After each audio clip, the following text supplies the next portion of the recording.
There's a CPU on the market that big review channels barely touch. It got one video, maybe two, but then silence. And I want to tell you why that is.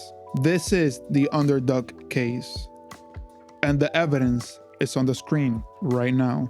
Before I tell you which chip this is, I want you to understand why the review ecosystem chooses to ignore which product, because it's not random. Usually, or more often than not, big channels get review samples from big manufacturers way before the release date. Why? Because they need reviewers, especially big channels, to test thoroughly, especially under the guidelines of the NDAs that they sign, the products, which is why sometimes they focus on certain types or certain cases of CPUs. Remember when the Intel 9900K came out? They only send that type of CPU to reviewers. Why? Because everything falls down the line. So imagine you get 100% of the power in that CPU. Then companies would imagine that people will think, okay, so if this is 100%, then maybe a 9700K will give me 90%, 85%. So people choose, supposedly according to big companies, they think this is the way people think, but that is not the case. Also remember that being old doesn't mean that the CPU is slow. Remember how people right now in this market are choosing to build either LGA 1700 builds or AM4 builds. Why? Because if you choose an Intel route, you can get 3 GPUs worth of upgrades with DDR4. And AMD, you can get a whole generation up until the best GPU, which they kindly release again for $350, which is the 5800 X3D. Now you understand the system.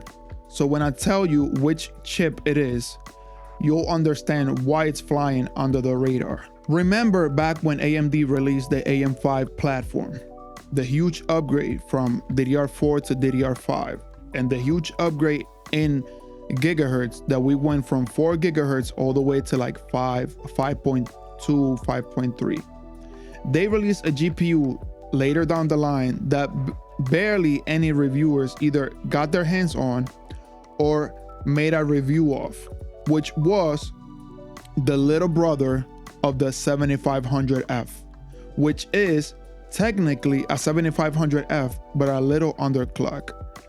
And that would be the 7400F. People usually dismiss this GPU. Why? Because they usually get thrown around the 8400G, the 8600G, the 8700G, which would make you feel like you're getting more because it's a generation newer. But technically, those CPUs are slower because they lack a lot of L3 cache. Why? Because when AMD gives you supposedly a good integrated GPU, they usually hold back on the L3 cache, which is gonna hurt your performance way more than having a faster gigahertz or more L3 cache. And we see this when they release the X3D chips in both the CPU form and when they integrated it into their GPUs. And that's the evidence. But there's one thing that this chip doesn't do well, and I'm gonna tell you what and who should buy it. This CPU, this chip in particular, it's pretty good if you were building a computer in, let's say, late 2025, meaning the last 9 months of 2025. I know we're in 2026, but due to the RAM apocalypse that we're facing right now, I wouldn't recommend you go down the DDR5 build, except if you're building a brand new build. Why?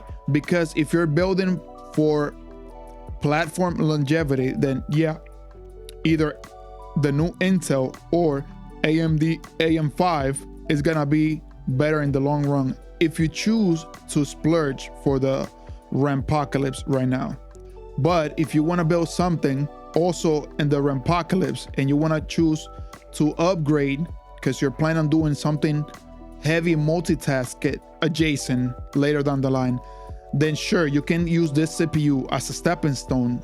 So you can choose to spend less money on your CPU and more money in RAM, then you later replace the CPU for a better one. This CPU should under no circumstance be used for people that want to push heavy multitask, i.e.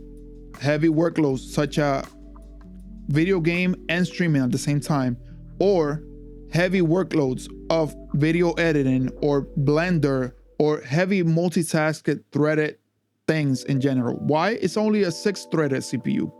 So that means that, yeah, you can likely get the CPU to perform maybe, let's say, 1/10 of what you're expecting it, but it'll heavily bug down the line. Why? Because you'll want to ask more from what the CPU can give you. And that's the CPU that I want you to buy, because if you buy this, you will stop looking at the very expensive stuff.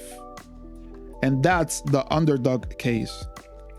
Close. Next, there's a setting in almost every game that you own that has been invisible to you. It costs nothing to change, but it changes everything. And that's next.